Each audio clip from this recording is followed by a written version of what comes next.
Good morning, honourable members. Madam Speaker, the economy is not just numbers on a page, graphs or statistics. This view glosses over what the economy is really made up of, and that is people. The economy is an irreducibly complex and beautiful tapestry that supports the lives of every single person.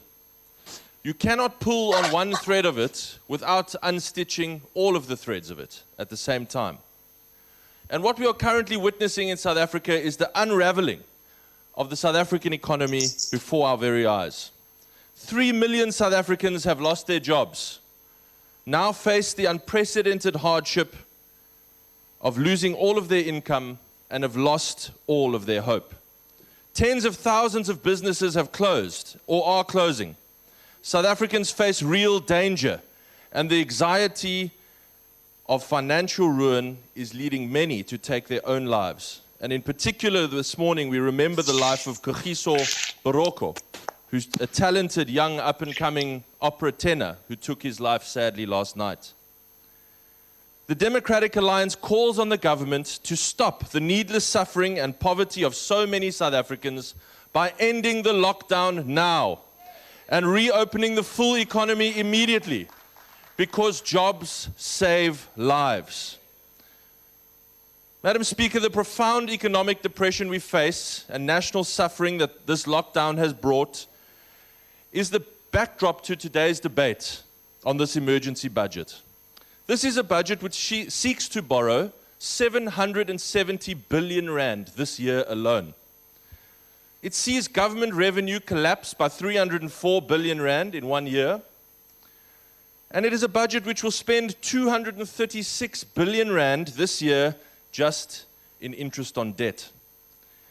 And it is a budget which takes South Africa over the fiscal cliff for the first time, where all government revenue is spent on just 3 items: salaries, interest on debt, and social grants. Perhaps most importantly, this is a budget which for the very first time in South Africa's democratic history relies on lending money from the International Monetary Fund. This is not something to celebrate, honourable members. The simple truth is that no growing or healthy economy is forced to borrow from the IMF. And no responsible government ever lets a nation's finances deteriorate to the point where they must go as supplicants to the IMF. The ANC should not celebrate this. They should be ashamed of this. It is a stark reminder of the years of mismanagement, bad policy and corruption that they have visited on this country. The approval of the $4.3 billion US dollar loan from the IMF is a turning point moment for South Africa. Either the government will honor the laudable commitments it has made in its letter of intent to the IMF, and it will begin the slow process of recovery that will restore our economy to growth, or it will honor those commitments in the breach. The DA is absolutely committed to supporting deep economic reforms, and we have shown this by already proposing or introducing many of the measures the government commits to in their letter yesterday. The government has committed to the introduction of a debt ceiling.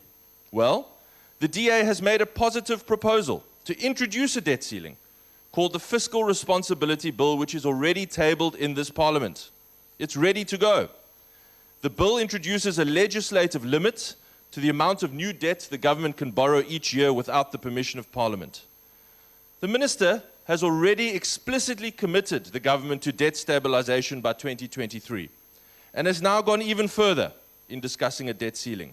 So we support you in this commitment, and we look forward to your support of our Fiscal Responsibility Bill. The government is committed to energy reform and Eskom unbundling. Well, the DA has tabled the cheaper electricity bill, which achieves exactly that, splitting Eskom and letting metros buy their own power. We support you in this commitment, and we look forward to your support of our cheaper electricity bill. You've committed to reforming the public service. Well, the DA has tabled a workable, costed plan to reduce the public wage bill while protecting the wages of frontline staff, like nurses, teachers, and police officers. We support you in this commitment, and we look forward to your support for our proactive proposal. You have committed to publish COVID expenditure details in your letter. Well, again, the DA has proposed the appointment of a special Inspector General for COVID expenditure, and we've proposed that government publishes all the details of COVID relief expenditure, the details of companies that win contracts, and the names of the directors of those companies. We note your commitment to do exactly that, and we look forward to you doing so without delay. In fact, let's start this week. The DA has made all of these proactive, positive proposals because we want South Africa to succeed and thrive. We want to help ensure South Africa never faces a full-blown debt crisis. No one who loves South Africa should want to see that outcome, and we should all work together to get our economy growing. But we will not avoid that outcome so long as we dither in reform, compromise to every lobby inside the ANC, and capitulate on line-in-the-sand decisions like bailing out SAA. If the ANC's commitment to reform is worth more than the paper than the letter to the IMF is written on, then we will avoid that outcome. If not so, we will be there at the IMF soon again. Thank you very much.